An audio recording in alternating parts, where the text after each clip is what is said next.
It is Friday, March 26. Welcome to CGN News. 33-year-old Grenadian Gillian Fletcher has become the first person to be charged with presenting a fake COVID-19 test result in Grenada. She has been granted bail and is set to appear in court in May. Both charges carry terms of imprisonment.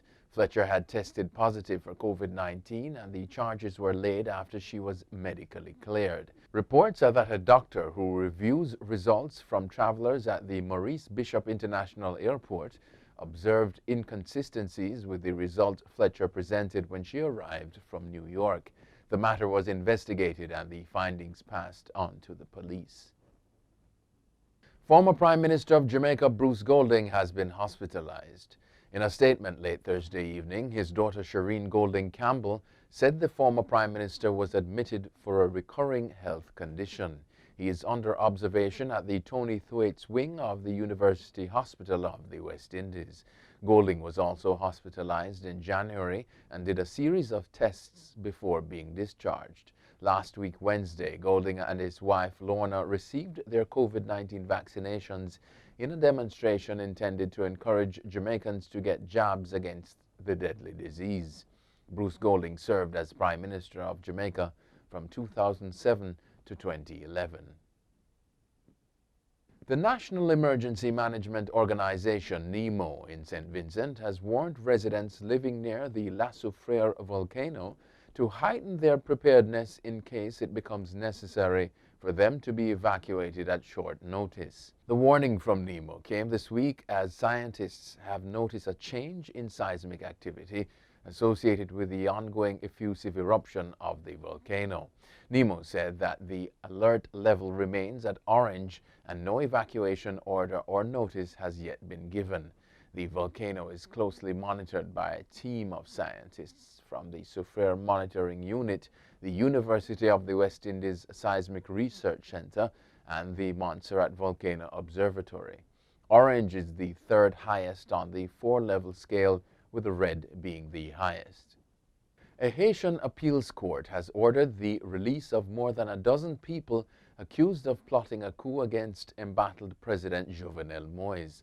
Police in February arrested people, including a judge and a police inspector general, for the alleged plot, a move that unleashed protests led by opposition leaders. The judge was detained despite having immunity from prosecution, but was released shortly after. Moïse alleged at the time that the group was trying to kill him and overthrow his government. André Michel, one of the opposition leaders who led the protests, told the Associated Press that the court's decision was announced during a public session Wednesday. Chairman of the National Health Fund, Howard Mitchell, says Jamaica has secured 20,000 doses of the Moderna vaccine. In an interview on Power 106, Mitchell said a purchase order was issued and the vaccine should arrive in April. He said Jamaica is in discussions with 25 suppliers of vaccines, some of whom are yet to get World Health Organization approval. In the interim, Mitchell is pushing for the supply and use of drugs such as the antiviral medication remdesivir to help doctors in treating COVID-19 patients. He said vaccines are not silver bullets, so other options to treat patients should be pursued. The government of Venezuela says it will not accept the AstraZeneca COVID-19 vaccine if it is offered it by the World Health Organization's global COVAX initiative. The AstraZeneca shot has suffered from poor publicity after several European countries and others around the world suspended its use last week over fears it could cause blood clots. It has been declared safe by both the WHO and Europe's medicines regulator EMA. Venezuela has so far only authorized the use of the Russian Sputnik V vaccine and Sinopharm, produced by the Chinese. On March 15, Venezuela informed the Pan American Health Organization that it would not accept the AstraZeneca vaccine despite having ordered between 1.4 and 2.4 million doses through COVAX. U.S. President Joe Biden on Thursday promised 200 million of doses of COVID-19 vaccines at his first news conference. He also intends to seek another term. Biden said the United States would likely miss a May 1 deadline to pull all troops from Afghanistan, although he made clear he expected to end America's longest war within the year.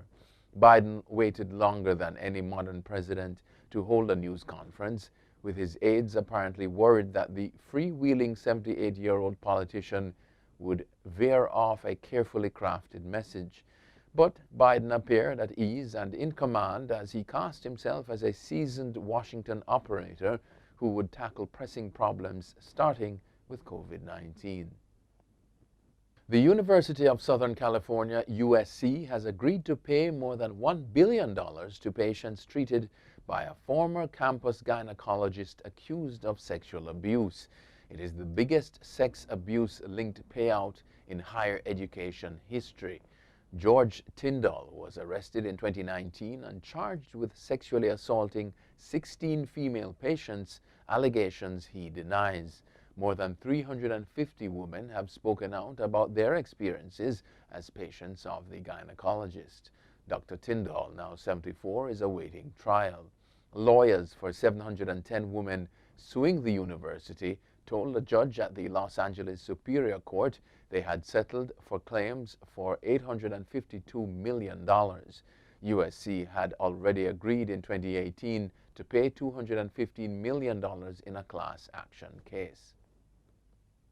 A proposal in North Dakota to shield schools from lawsuits arising from posting the Ten Commandments in classrooms is unconstitutional, attorneys and education officials have told state lawmakers.